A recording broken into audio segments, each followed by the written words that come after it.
What's up, everyone? I'm Sia Connolly, and I'm wearing my shirt today. Uh, uh, uh, uh. Okay, so while I try to figure out how to edit and remove the copyrighted music and try to do a voiceover and stuff like that on the convention footage, I wanted to talk about one thing that I have noticed that I have a problem with.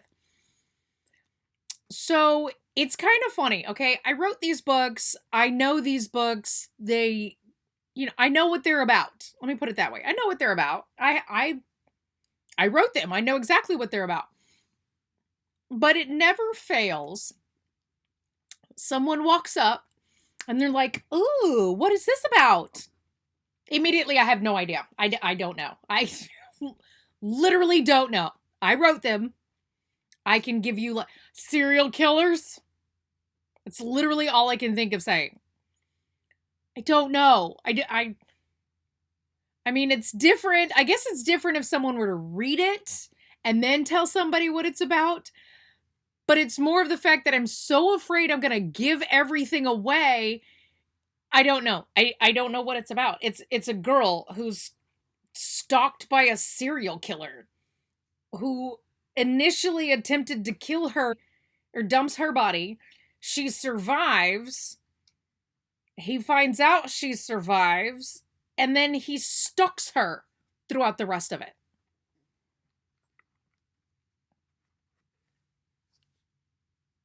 it.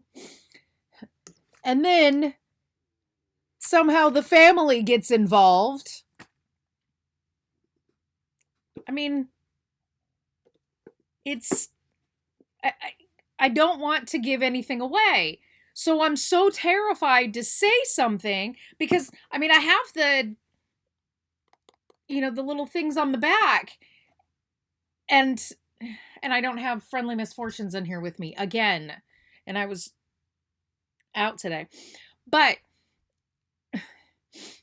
I don't know. Why is it that I cannot figure out what my book is about the second somebody asks? What is that? Does anybody else have that problem? Friendly Misfortunes, the only thing I can say is this serial killer taxidermies his victims. Literally all I can say. But I will tell you, though, every single time I tell somebody about that book, I'm like, dang, I want to read that one again. It's literally, I want to say it's my favorite. It is literally my favorite. And I think it's mainly because of the fact that the dude taxidermies his victims because he just wants friends. It's like a Jeffrey Dahmer. Okay, if you remember, Jeffrey Dahmer used to keep his victims in his apartment with him. Now, granted, he, ate parts of them too. But then there's Dennis Nielsen from Scotland. I think that's where he's originally from, but his murders were in Britain. They were in the UK. Anyway, so Dennis Nielsen made a boo-boo when he was trying to get rid of one of the bodies because they just kept stinking up the place.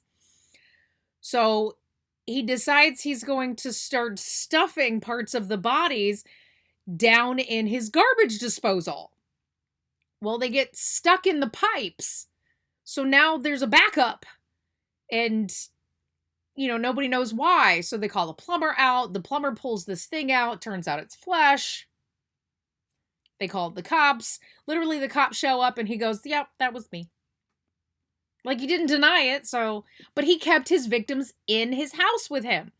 Problem is, though, is that these are decomposing bodies that these guys are keeping in their houses.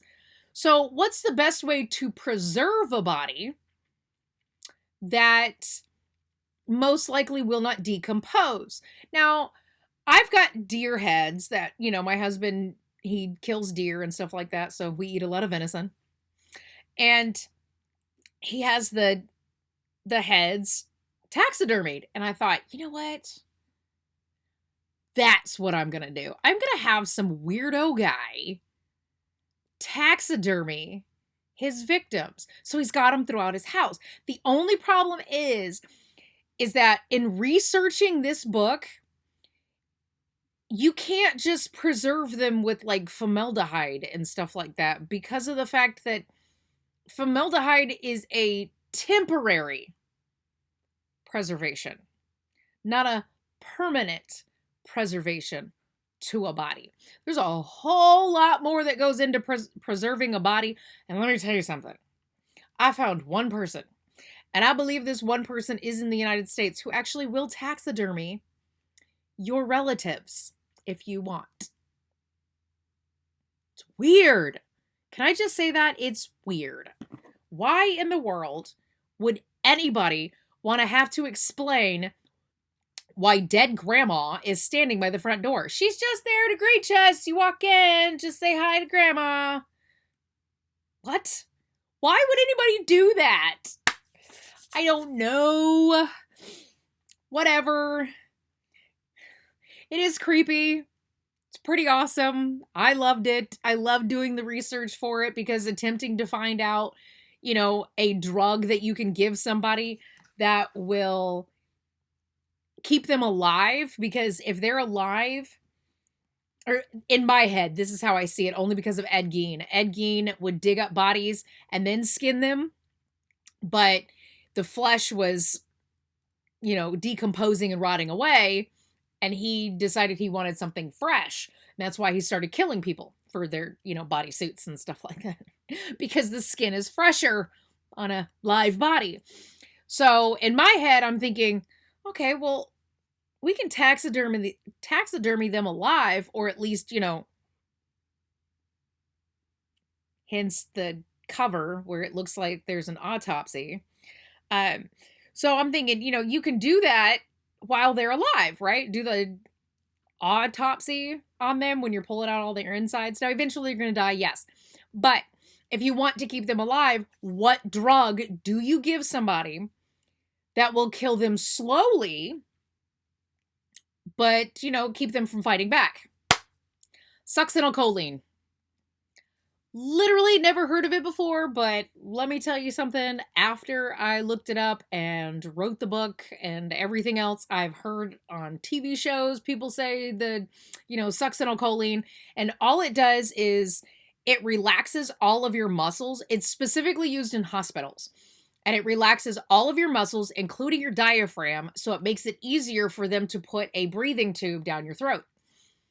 And when I say relaxes all of your muscles, I literally mean relaxes every part of you so you cannot move. You can still look around, but that's it. You have no neck muscles, you have no arm muscles, no leg muscles. You're completely relaxed. And your diaphragm. You slowly suffocate.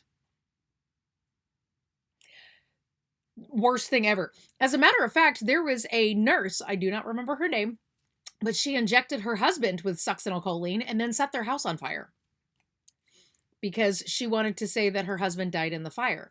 Well, problem is that succinylcholine is traceable after a certain amount of time or something like that. So they were able to find it. My thing is that I do know different types of poison that are untraceable because of the research that I do.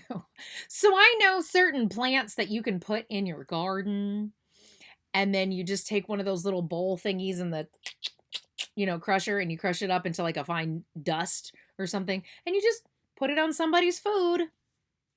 It's untraceable, and it will literally take, I believe it takes like an hour and a half to 2 hours before it takes effect. So they can actually leave your house and be in their car before they die. And then they'll die, and, you know, then it'll be a car accident and they'll think they died in the car accident. So, and it's non-traceable, because unless they're specifically looking for it. And it's not a poison that most people use because it's a plant. So not a whole lot of people know about it. But I do a lot of research on weird shit on the internet. And this is why I always say I'm surprised that the FBI isn't watching me, but I'm pretty sure that they are. And you know how many times I'm screaming at my phone going, I know you can hear me. Stop showing me this ad. And then they show it again and again and again on every single one of my videos because I don't want to see it. So they're thinking, oh, well, I'm going to stick it to you. Here's the ad. Anyway, So, the girl is stalked by a dude. Okay? He kidnaps her from her house, takes him back to his lair, chops off her leg, waits till she bleeds out, dumps her body, but she manages to survive. Then he finds out she survived. He stalks her for a little while, sending her packages, blah, blah, blah, blah, yada, yada. The family gets involved with the whole thing because she's still alive.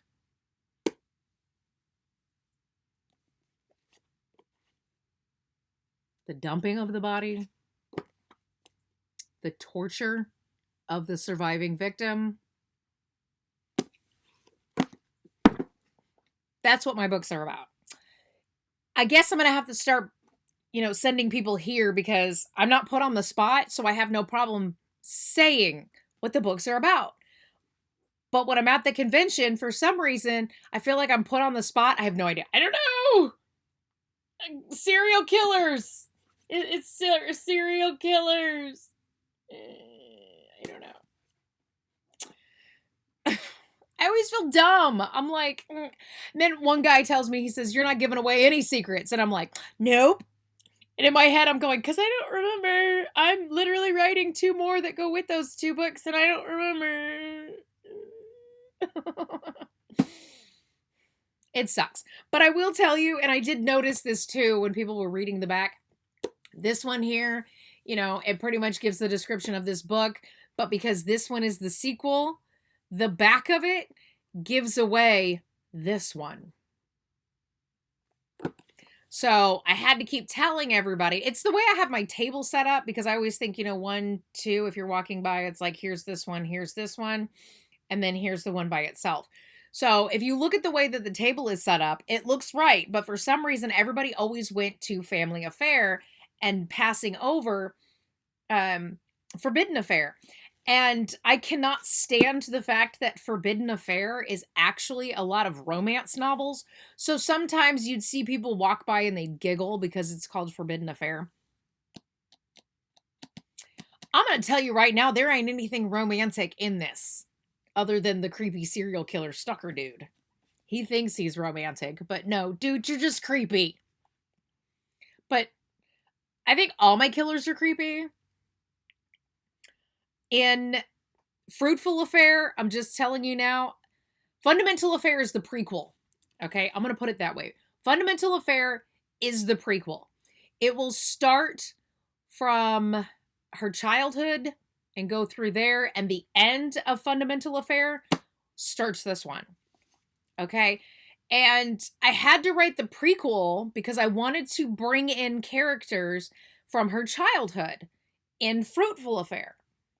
So I thought that would be the best way to do it because I started outlining Fruitful Affair first. And then I realized if I want to bring these characters in from her childhood, what I need to do is I need to write a prequel that goes with it. Now, what I will do is once I have all 4 books out, which I'm hoping that by the time Scarydad comes around this year, which is the first weekend in October, I believe it is the 3rd and the 4th of October. So I'm hoping that by the time Scarydad comes out, all 4 books are out. They're done. And I can do like a box set. So I'll have Fundamental Affair, Forbidden Affair, Family Affair, and then Fruitful Affair. And I'll have it in a box set type deal. So, whatever. So I'm thinking about doing it that way. And when people would ask which one's your first book, this one was published in 2012. Friendly Misfortunes was published in 2014. So that's the only thing about that. I do still need to order inventory for the Houston Horror Film Fest in June. So I will get that inventory taken care of. Also, I need to make sure that I've got inventory for my website in case anybody orders from my website. I haven't had any orders on my website yet. So get on clconnolly.com. Links in the description below. Order yourself a book. Follow me on Instagram. There is a coupon code on Instagram for 25% off my entire um entire website. So there is no minimum. So if all you want is just one of these, because these are $2, if all you want is just one of these, you can get one of these 25% off. If you decide that you want these two, you can get these two 25% off. And that's how that's going to go. I did put a coupon code on Instagram. Also, if you sign up on my website, I don't have a newsletter yet because I haven't figured out how that works. But if you sign up for my newsletter, you know, like the email thing, you put your email in, I will send you a specific code for 25% off as a welcome to the website.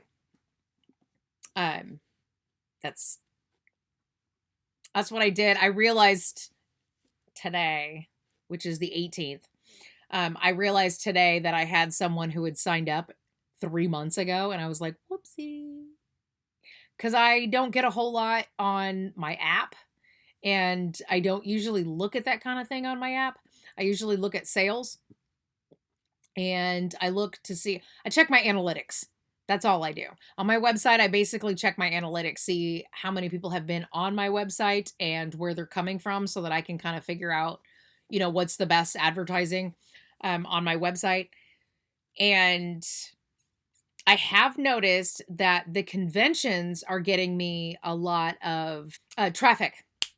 The conventions are getting me a lot of traffic. So that's nice. And I gotta say, I don't want to limit myself to 3 a year. I think I want to add at least one more to my roster. Hopefully. There is one in San Antonio that I'm kind of looking into, but that's going to be a little while. It may be a couple of years before I can add a fourth one because of how scattered the ones are now that I do, the 3 that I have now. Because I think the 3 that I have now, I think I'm going to stick with these. So that's, I mean, so far the 2 that I've been to, amazing. Amazing. And I know that the first year for the Houston Horror Film Fest is going to be great. And it's going to be awesome. And I have a feeling that a lot of the people that go to Frightmare are probably going to be there. I need to... Now, Frightmare is always the first weekend in May. Always the first weekend in May. And the only reason why I know that is because at one time, it was literally right after my birthday. That was my first year. I was not a vendor. I was just a spectator. But Frightmare has gotten so big that the little space that they're in is so crowded that a lot of the times it's too crowded. So it would be best to get like a 1-day weekend or 1-day pass for like a Sunday. So that would be the best day to go. And I did notice at the Cult Classic convention as well, Sunday was my slowest day, which is fine. I don't mind having a slow day. I really don't. I thought Friday was going to be a slow day. No, not at all. It was pretty cool though to see some of the same people all 3 days. And, you know, you get to talk to them and then they're staying in the same hotel too. So then you're talking to them afterwards and stuff like that. So if anybody wants to be a vendor and really get your name out there, the best thing to do is find a convention within your genre. I don't know how comic cons work. I almost said Comic Palooza because that's the one that comes to Houston. But I don't know how Comic Cons work. So that would be something, you know, for somebody else, because I've never been. I'm not really a comic book type person. But if you're looking for like a Comic-Con or something like that, I don't know anything about those. I don't know if there's like a specific criteria you have to meet in order to sell your books at a Comic-Con. I'm sticking with the horror conventions because that's the genre that I write in. and they're a lot of fun, especially when, they've got the people all dressed up in the characters and they're walking by, and I know exactly who each one of them is portraying. The only problem I get is I get kind of confused when it's like the haunted houses are there and they'll walk by in full thing, and I'm going, what movie is that from? And then you don't realize till later they're from the haunted house, and it's like, that's not a movie. Because I always wonder when I see them walk past, and I'm like, okay. But then when they do like the whole acting thing and, like the creeper, oh my gosh. Okay, so some guy comes up there all dressed up like the creeper from Jeepers Creepers. Oh my God, it was so amazing. I loved that. It was great. And, and I still think it's funny that people wanted, I say people, okay, these soccer mom women wanted to ban the third movie because of the guy who created the creeper. Okay, he created the creeper. And it's a movie. Come on. He's called the creeper. He's creepy, regardless of what he does. I think some people just want something to complain about. And my thing is that horror movie buffs, we don't give a shit what the guy did. We like the movie. Just saying. And then when I was telling my dad about Jeepers Creepers and, everything, I was explaining to him that he comes back to life every, I think it was like 26 years or something like that. So he comes back to life and he eats body parts because it helps him survive. Like in the first one, he wanted to eat the eyes because he needed new eyes. And my dad immediately goes, oh, Jeffrey Dahmer. No, not Jeffrey Dahmer. Not at all. Not even close. But it's funny because my dad likes the true crime, but not really the horror genre of movies, which is funny because one year for my birthday, when Scream 4 first came out, he took me to the theaters to see that.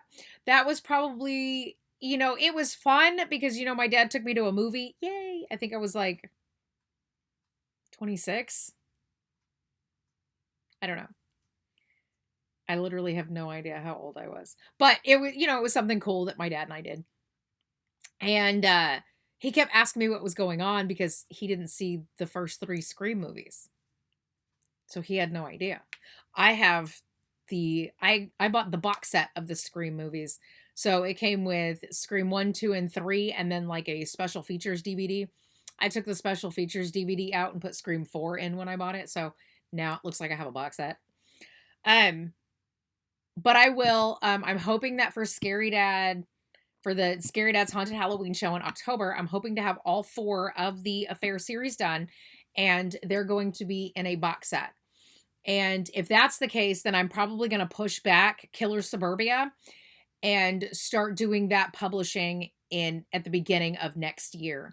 So I can get all of the Affair series out. I can have that completely finished. I can get through all of the editing and the beta reader process and the editing process and the cover process of the first Killer Suburbia in the 4th quarter of this year, and then just get it published in January. So I think that's all I'm going to do with that one. I'm just going to, make sure that all the edits and everything are done and then have it published. Sorry about my dog's butt right there. And then just have it published at the beginning of next year so we can start with new books at the beginning of next year for the next, Cult Classic convention when they have theirs in February. Did she? Okay, she lay down now. Look at that sweet little face. Hi. I'm talking to you. Hi, baby. Hi. She can't tell I'm actually talking to her. She's like, what's going on with that? Anyway. So if next year I do the Cult Classic convention, I'll have 1 book ready to go in that one. And then hopefully by that time, I'll be done with the second Killer Suburbia. And I'm almost done with the first Killer Suburbia rough draft. or zero draft, as Kate Kavanaugh calls it. So I'm almost done with that.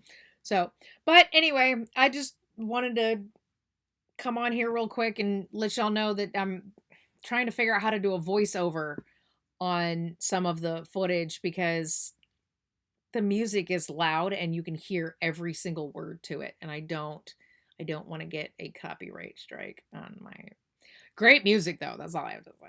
They know the taste of music for those of us.